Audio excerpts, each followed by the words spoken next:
خیلی مخلصیم. دوباره اومدیم با یه سس جذاب دیگه از سری سس های مادر به اسم سس اسپانیول که پنجمین سس، پیچیده ترین سس و شاید بیسیک ترین و پرکاربرد ترین سس همین سس باشه. این که اسم این سس اسپانیوله شاید شما رو به اشتباه بندازه که این یه سس اسپانیاییه، ولی باید بگم که این یه سس کاملا فرانسویه و به خاطر این اسمش سس اسپانیوله که آشپز دربار لویی 13 یک فرد اسپانیایی بوده و با یکی از نوادگان نزدیک لویی 13 ازدواج میکنه و این سس رو ابداع میکنه و به افتخار اون این سس رو اسمشو میذارن اسپانیول. توی این سس هر دوتا تکنیکی که توی این چند وقت من آموزش دادم با همدیگه استفاده میشه. یعنی ما میرپوها رو داریم که ترکیب پیاز و هویج و کرفسه و از اون ور روکس یا رو داریم که آرد و کره است. توی این سس از پوره گوجه استفاده میشه که شما میتونید رب استفاده کنید. من 2 قاشق رب گوجه فرنگی دارم استفاده میکنم. استاک قلم گوساله یا استاک گوشت داره، برگ بو داره، فلفل سیاه و کمی نمک. یه سری تکنیکا داره که باید روی گاز بهتون آموزش بدم، ولی قبلش باید بگم لطفاً تا انتهای ویدیو با من همراه باشید تا این نکات ریز و درشت این سس رو بهتون آموزش بدم. توی غذاهای دیگه هم به دردتون میخوره. و اگه از این ویدیو خوشتون اومد لایک و سابسکرایب فراموش نشه و ما رو به دوستاتون معرفی کنید. خیلی مخلصیم.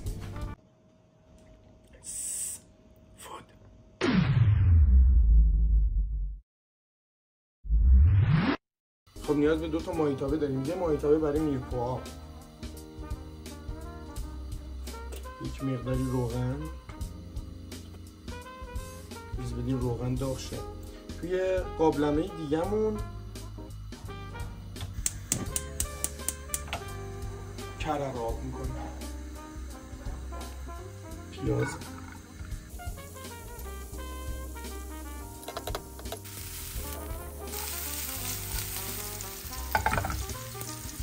خب توی این محلی که پیازه مقدار تف خورده کره آب شد هویج رو اضافه میکنیم.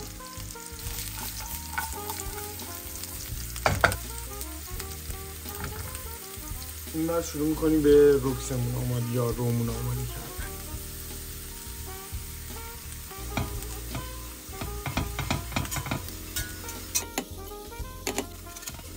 اجازه بدیم روکسمون تیره بشه.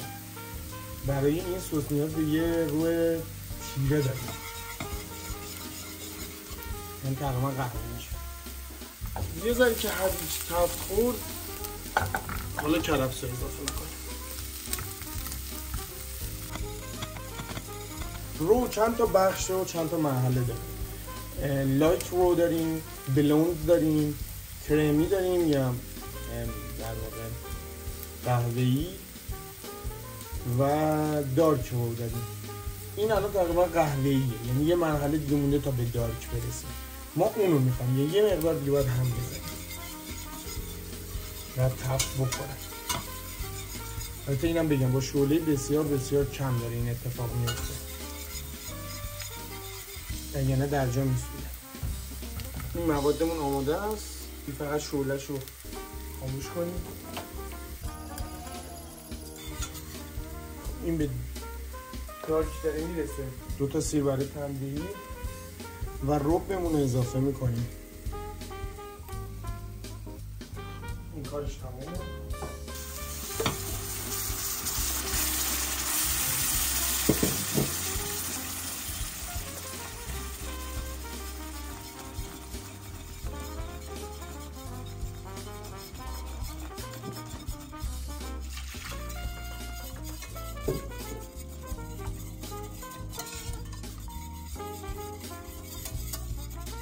تو این مرحله موادمون اضافه میکنیم به روکس.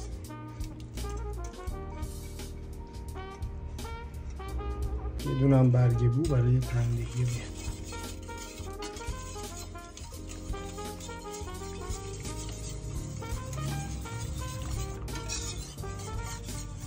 خب مخلوطمون که خوب هم زدیم درشو میذاریم استراحت کنه برای تقریبا 10 دقیقه. با شعله کم مواد به خورده هم بریم. بعد میاریم بلندش میکنیم. دوباره بهتون نشون میدم.